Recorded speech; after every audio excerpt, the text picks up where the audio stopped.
New Bloomberg national poll, a deep economic gloom, their words not mine, although I would agree, is pushing Tea Party voters to the polls. 50% of self-identified Tea Partiers say they have no confidence they will have a good retirement, a higher percentage than most other voters, by the way, and more than half say their children's quality of life will be worse than their own. And it's true. Today's young people are the first generation in the United States in a very, very long time, in living memory, frankly, that will not be better off than their parents. But who's benefiting? Companies in America that outsource. Companies in India and Singapore that get those jobs. And guess who's paying for the political ads that either support Tea Party candidates or trash their Democratic opponents? Those same companies. This may explain the fact that 8 out of every 10 Tea Party voters back the Republican pledge to America, even though they can't tell you what's in it. And 2/3 want to cut infrastructure like roads and bridges, and would be willing to reduce research funds for Alzheimer's and other diseases to narrow the deficit. Yet they have no understanding of how the deficit may actually affect them, if at all. Working people will give up their quality of life to keep from raising income taxes on billionaires? How has this amazing bit of up becoming down been pulled off by these billionaires, transnational corporations, and their shills? Joining me now is Lee Fang, reporter and blogger for thinkprogress.org. Lee, welcome to the program. Thanks for having me. Lee Fang. Fang. Fang. Okay, got it. Thank you. And Lee, the chamber says that they are not taking foreign money, and foreign money is not going into our elections. Yet the president pointed out that this was a probability in his dissent in Citizens United. Justice Stevens went on at length about how Tokyo Rose could buy a politician in the United States if she wanted, if we were fighting World War II again. What's really going on here with the chamber?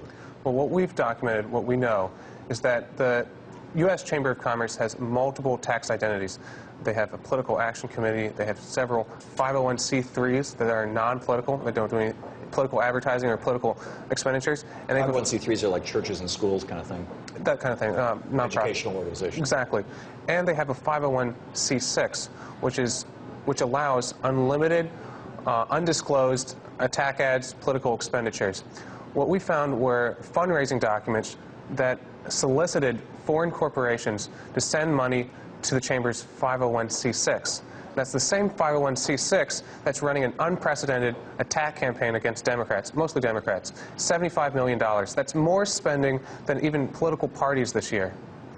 Wow. Now, I've heard Thomas Donahue, I haven't heard him personally, but I've heard that Thomas Donahue, the president of the chamber, it was several months ago, actually. He said that he was basically going to be taking out some Democrats. That the money was moving in the other direction. That they were, and that they're going to spend $50 million. Do I have that right, or is it 75? $75 million now. So that's a massive amount of money, and we have no idea where it's coming from. Well, we do know today. Actually, Glenn Beck said he's donated $10,000 to the Chamber's fund. Very proud of that. But we have documented over 80 foreign corporations that have donated to this fund, from India and Bahrain mostly. They range across the board, including Bahrainian state-owned, the dictatorship in Bahrain, oil companies, petroleum chemical companies, a state-owned bank in India, the Tata Group, which is one of the largest outsourcing firms in the world, and several others. So when we hear these conservatives and we hear these Republicans talking about, let's get government off our backs, there's too much government regulation, what they're really saying is that the Bahrainian oil companies that might have an interest in American refineries or might be selling oil to, or be in business with American companies, that if that oil is going to be refined in the United States, don't regulate us too much. We don't need those stinking environmental protections. Well, sure, and I think it's much broader than that, because actually Democrats pushed a very aggressive bill to close the tax loophole. Right now, a lot of corporations that ship jobs overseas actually have a special tax break. They try to end that tax loophole. The chamber was the most powerful lobby, working with the Republican Party in the Senate to kill that bill, and they were successful. But across the board, financial reform, this did affect many foreign financial conglomerates. And I should note, I did an expose earlier this year. Several of the banks that were bailed out by TARP, like Citigroup, they haven't paid back the funds. They secretly sent funds to the Chamber of Commerce to kill the bill. Wow.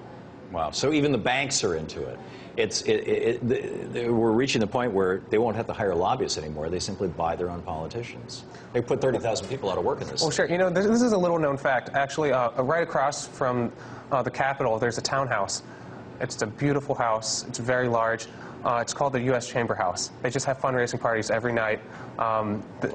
It's an interesting place. I actually talked to Senator McCain as he was going in, and I asked him, what are you going to do about the Disclose Act? You know, after Citizens United, it shredded McCain-Feingold, your signature piece of legislation, and the Chamber of Commerce is fighting the Disclose Act. You don't want to fix this? He said, well, you know, I love the Chamber of Commerce, and he walked in. Right. Well, he loves the money from the Chamber of Commerce. Have we reached the point now in American politics, or are we very close to it, where basically if you want to survive in politics, you have to get along and go along with transnational corporations and billionaires, period, end of discussion? Well, unfortunately, you know, there are other possibilities. If people donate small amounts to campaigns, like we saw in the Obama campaign in 2008, it's possible for an outsider candidate to get in. But overall, the deck is stacked. You have the corporate media, you have corporate candidates, you have groups like Americans for Prosperity and FreedomWorks. They have massive budgets. They have budgets approaching $50 million to run attack ads and to hire hundreds of organizers around the country. The deck is really stacked. That's absolutely incredible. Lee Fang with the Center for American Progress, thinkprogress.org, Center for AmericanProgress.org. Thank you very much for dropping by. Thanks for having me. Great to meet you. This is just absolutely incredible. There's a larger issue here. Actually, there's a variety of larger issues here. We are in economic bad times right now. 30 years of Reaganomics, 30 years of arguably even Clintonomics, this free trade, flat earth insanity has just devastated, ripped apart our economy. There are corporations like, for example, the Chamber of Commerce, or representing corporations, who want to play on that fear. Now, consider this just for a minute. Just consider the reality of this list. Historically, conservatives and Republicans have fought against the following. They fought against Social Security. They fought it ferociously in 1935 when Roosevelt brought it forward. For a decade, they tried to repeal it. And they're still trying to shred it. They fought against Social Security. They fought against Medicare. They, back when LBJ rolled out Medicare, no, we can't have that. That's socialist medicine. They fought against the minimum wage. The minimum wage. They fought against the 40-hour work week. They fought against the 5-day work week. They fought against the 50-hour work week back during Teddy Roosevelt's time. They fought against unemployment insurance. They fought against the right to unionize. They fought against child labor laws. They fought against women's right to vote. Right? Not to mention women's right to anything else. They fought against all the. They fought against the right to sue when you are hurt. This is called tort reform. You've heard this over and over and over again. Well, what that boils down to is, what's a life worth? If a company decides to manufacture defective products, or they're selling something that kills people, oh yeah, no problem. We're going to cap the amount of money you can get at $250,000. Is usually the number that's thrown around. These people have fought against every single one of these things. They've fought against clean air laws. They've fought against clean water laws. They've fought against laws that would keep cancer out of our foods, cancer-causing pesticides, carcinogens, colors, everything, in every regard. Now, how can you run a campaign going to the American people and saying, these are the things that we've fought against, things that the American people love? And it's even worse than that. The things that they have fought for, the conservatives and Republicans, over the last 100 years, the things that they have fought for aggressively, I mean really fought for, tax cuts for billionaires, tax cuts for multimillionaires, incentives to move jobs overseas. Literally, right now, if a company in America takes a factory apart brick by brick and moves it over to China and reassembles it brick by brick, you and I pay for that because it's entirely tax deductible. When the Democratic Party, when the Democrats brought, just a couple of weeks ago, brought forward legislation in the United States Senate that would have ended that tax break, the Chamber of Commerce was the lead force, as Lee Fang just pointed out, was the lead force in stopping that, and they successfully filibustered it in the Senate. So these companies, the Chamber of Commerce, they're still sending our jobs overseas. And who are these companies? The list is just incredible. Here's, for example, just share some of these with you. KPT K. Cummins. This is in Pune, India.